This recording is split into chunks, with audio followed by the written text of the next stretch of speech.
नमस्कार दोस्तों, अनुभव की सीढ़ी के सभी दर्शकों व श्रोताओं को मेरा प्यार भरा नमस्कार।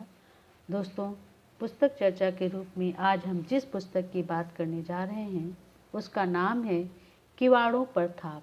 यह कृति साहित्य भूषण सारिका पत्रिका के पूर्व संपादक आदरणीय अवध नारायण मुद्गल की कविताओं का संचयन है, जिसका संपादन महेश दर्पण जी ने किया है।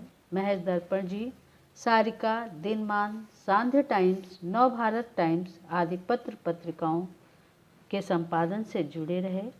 संपादन के साथ ही कहानी, यात्रा वृत्तांत, आलोचना, बाल साहित्य आदि साहित्य की अनेक विधाओं में आपने प्रचुर साहित्य रचा है।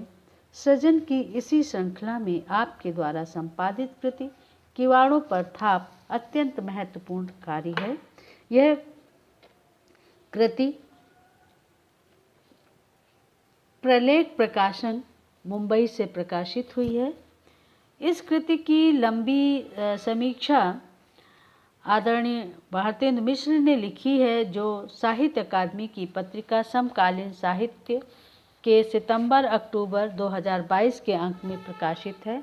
मैं इसी समीक्षा का एक अंश आपके सामने रखती हूँ, जिससे मुद्गल जी की साहित्य रचना धर्मिता को, काव्यात्मक रचना धर्मिता को समझने में मुझे लगता है कि आपको काफ़ी जो है एक समझ, एक दृष्टि आपको मिलेगी। वे लिखते हैं कि अवध नारायण मुद्गल साहित्य की विरासत से जुड़ा महत्वपूर्ण नाम है। उन्होंने साहित्य की कई विधाओं में सार्थक काम किया है। वे जितने आगरा के दिखते हैं उतने ही अवध के हैं। उनकी हिंदी ब्रज और अवधी के जातीय संस्कार से भरी पूरी है।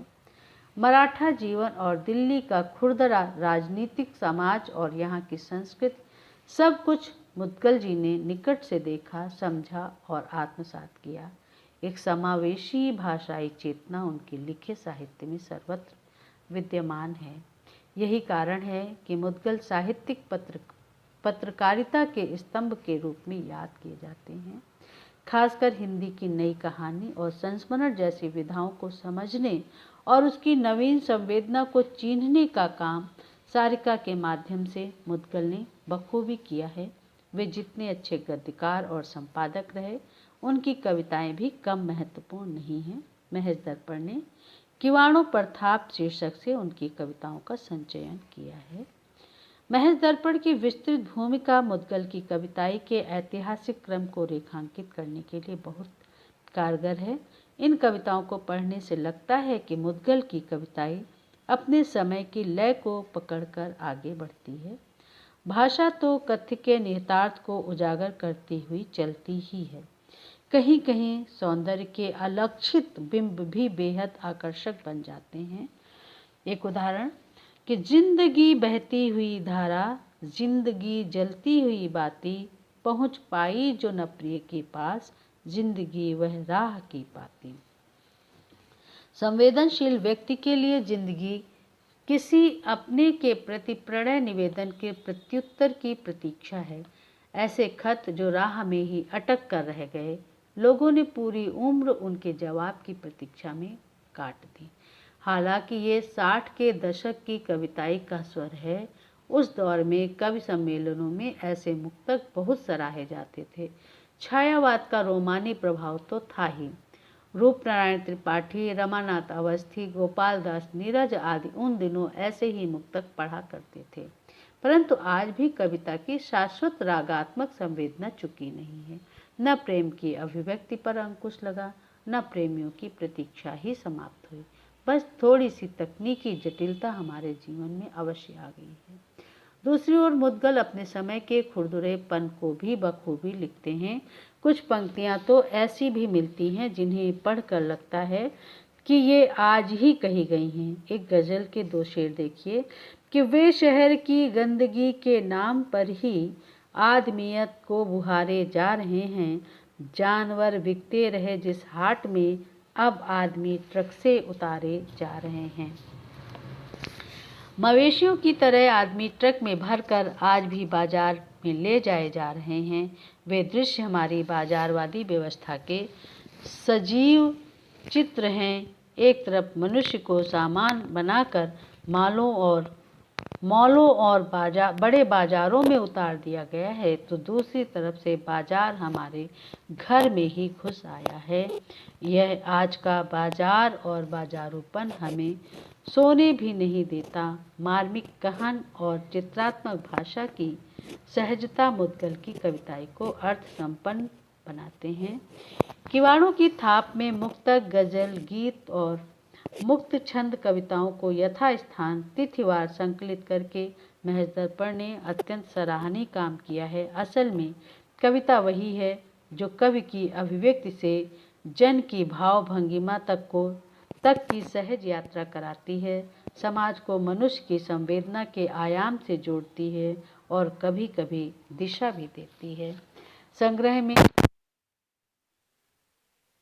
मार्मिक कविता है। इस कविता का रूपक सीलन में डूबी कोठरी जैसी स्त्रियों के दुख और उनके शोषण की शब्द गाथा है, जिनकी कोठरी में राजपुरुष भोग के लिए जाते हैं, किंतु उन स्त्रियों को कभी सूर्य की किरण नसीब नहीं होती। राजाओं नवाबों के दरबारों में ऐसी स्त्रियों की जिंदगी नरक जैसी होती है। उन वारांगनाओं को असूर्यम पश्या कहा गया है।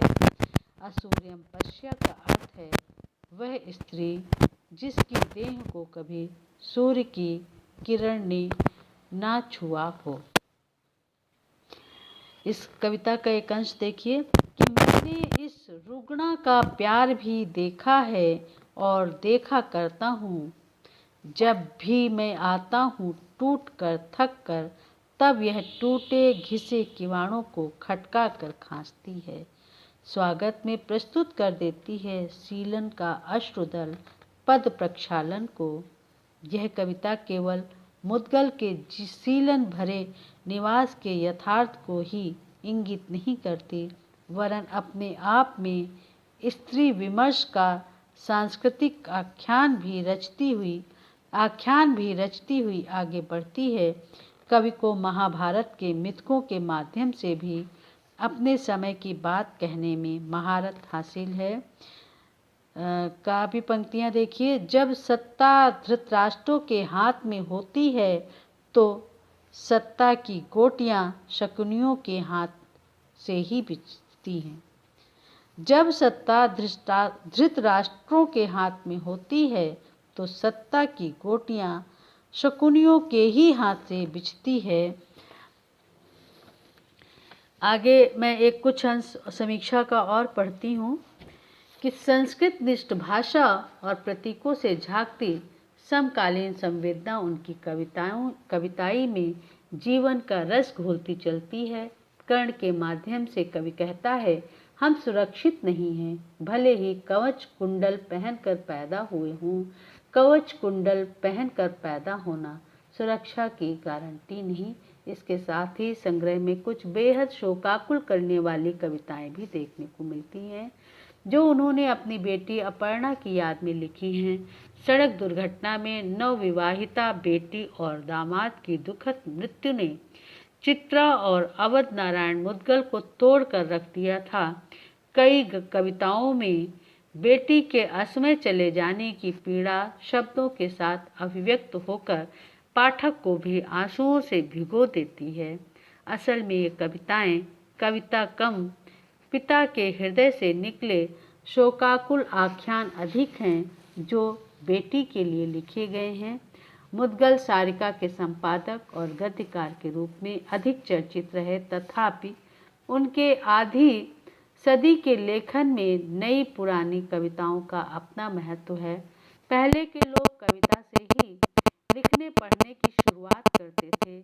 40 वर्ष पहले मैंने भी कंचना अमीनाबाद में बैठकर दोस्तों से मुद्गल के किस्से सुने थे।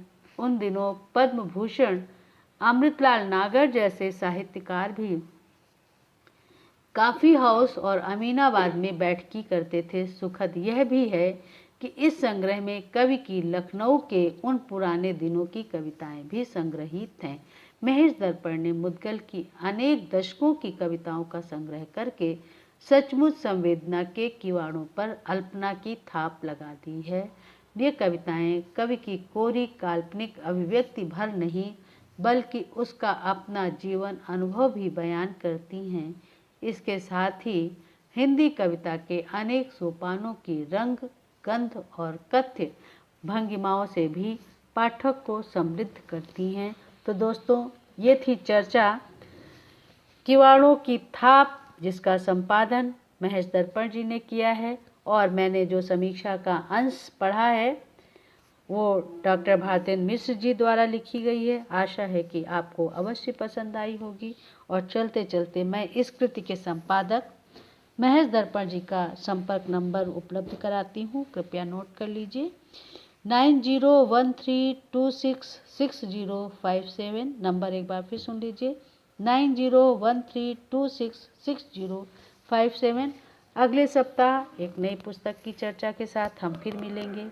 तब तक के लिए धन्यवाद।